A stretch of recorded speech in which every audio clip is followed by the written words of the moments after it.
achieved.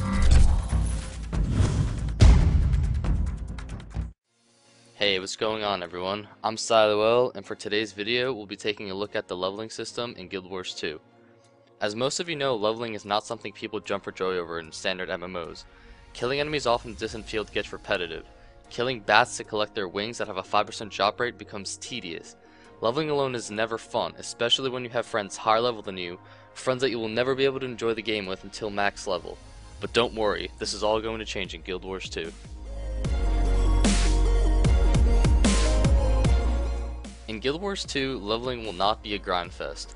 In most MMOs, leveling becomes longer and longer because the experience required to level rises. In Guild Wars 2, experience doesn't scale with each level. The time it takes to get from level 10 to 11 is the same as the time it takes to get from 79 to 80, which is also the level cap in the game, which is very impressive.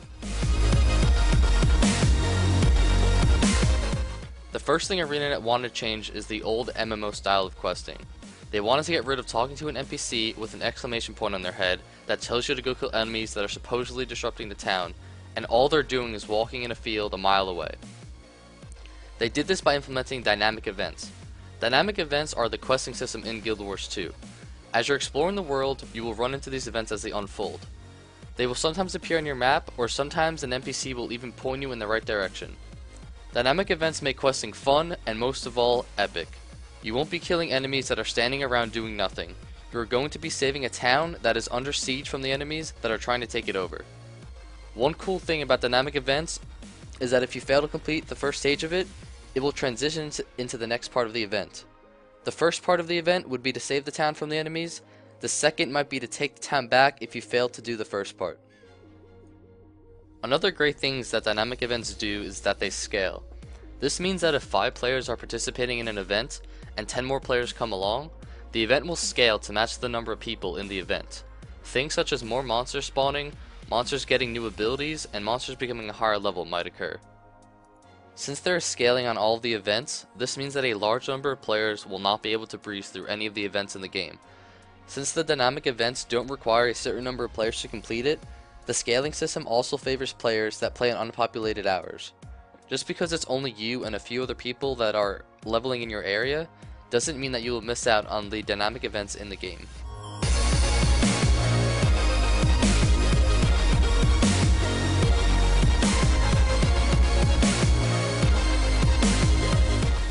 Every dynamic event will reward you based on your participation. You will get a bronze, silver, or gold rating. In Guild Wars 2, you don't have to hit a monster first to get credit for it. As long as you are actively participating in the event, you will get rewarded based on your participation. The rewards for the events are experience, coin, and karma. Karma is probably the only one that you guys are unfamiliar with. What it does is that it helps build your personal storyline, and can also be used as currency for some vendors in the game. For this video, I saved the best topic for last, which is the sidekicking system.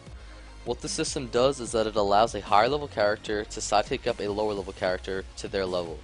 The sidekicked character will not gain any new abilities, but will rather just get an increase in stats. This is a great system for players who will have friends that play Guild Wars 2 with them. The pressure of having to keep up with everyone that you play with is no longer there. If you fall behind a few levels, all they have to do is sidekick you up. Even though it's only temporary, it still beats leveling alone. Once the higher level character has to go, the player that was sidekicked up simply just goes back to the original level. Sidekicking also works the other way, higher level to lower level. It kinda happens automatically, and I'll explain why. ArenaNet didn't want higher levels that were in lower level zones to ruin the experience of other players. So what they did is made higher level characters get scaled down in lower level zones automatically. A level 30 that enters a level 10 zone might become a level 13. They won't lose any of their abilities, but their base stats will just get scaled down. I think this system is brilliant and is a great addition to the leveling system in Guild Wars 2. I hope you all enjoyed this video. If you did, don't forget to hit the like button below. Keep in mind, we will be uploading a Guild Wars 2 video every Wednesday, so don't forget to subscribe. See you all next week.